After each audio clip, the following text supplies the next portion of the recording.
The Brian Crabtree Show on Demand is brought to you by Snelling's Walters Insurance. More than an advisor, an advocate. SnellingsWalters.com. The Brian Crabtree Show, live in Atlanta, afternoon starting at 4 on Biz 1190, Biz1190.com, and the Biz 1190 mobile app. Brian Crabtree. You know, it would be easy for me to just turn this off and start all over. The Brian Crabtree Show. All right, leading into Hurricane Irma weekend, and it's going to be hairy if you need to get some water. We used Instacart, and they were severely delayed, and they were all over the place. Couldn't get the same water I normally do. We live in the middle of the city, so they deliver right to us. But more on that with Aaron Williams coming up in just a few minutes. Next hour, we'll get back with him as to what's happening and what the track is as of the latest. Equifax data breach, 143 million customers means roughly a 50-50 chance or better you were hacked. And they didn't tell us about this until just this week. 143 million records hacked, a July discovery from a mid-May through July incident. So they had some open access to Equifax, the credit bureau, these hackers did for quite some time.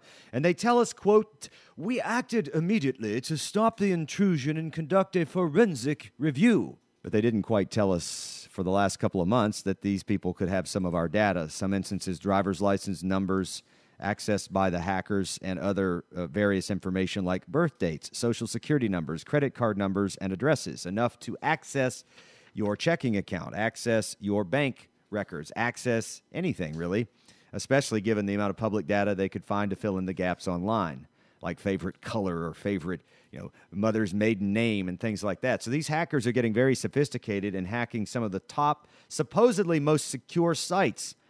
As a result, they're going to, for your trouble, they're going to give you money, right? No.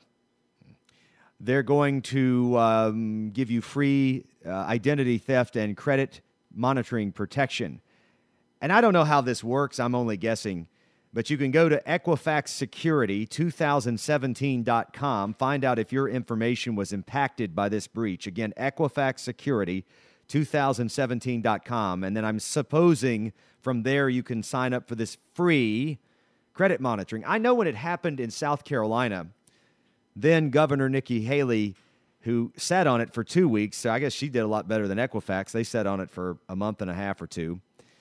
She gave everybody in the state free credit monitoring. Cost the state tens of millions of dollars. If you remember that hacking of the 6 million tax returns over in South Carolina. Then after the year was over, then they wanted you to re-enroll at the $15.95 a month rate. Of course, most people, I guess, dropped off, but it doesn't mean that your data still wasn't out there. So you can go to, again, EquifaxSecurity2017.com. But the thing here that bothers me about this is that every time I turn around, I am just belabored with having to put up with some business like I talked about this week with the after-school program, wanting my credit card, my debit card, my ACH and all that. And we're going to charge you a fee if you don't. Or I'm logging into my bank account, and you got to wait 10 minutes for us to email you a code. Sometimes it's that long. Financial, checking my insurance on my house. Now, what in the hell is somebody going to do with the insurance information? What are they going to do with the deck page about my insurance on my house with my name and address? It's all public record. I don't have a social security number in there or anything. But I got to have a code to log in if I forget my password, which can't be a password I can freaking remember. It's got to be the one with all the dang digits in it, upper, lower, hexagons. All this. It's just ridiculous. And then companies like Equifax, equally as difficult, they can't even keep their own servers secure. I got an email from one of our listeners, Jay, who says he was commenting on me mentioning my battle with the school and all of the fact that I won't let someone use ACH debits on my account. He told me a story about where he sent a check to the United States Passport Office, and they tried to do an ACH debit where they don't physically deposit the check, and they sent him back a letter saying he owed him $25 because he stopped the check for his passport, and he says, "No, I didn't stop the check. You tried to present it as a debit, and I don't allow debits on my checking account." That's probably a good idea. And he said, and by the way, it's illegal to convert somebody's check without written permission into a debit. You have to present the check. People have gotten too lazy to present the check, but that's a good idea to put ACH debit stops on your checking account and to use only credit cards for purchases so they don't have access through a debit card to your bank account. The Brian Crabtree Show on Demand is brought to you by Snelling's Walters Insurance. More than an advisor, an advocate. SnellingsWalters.com.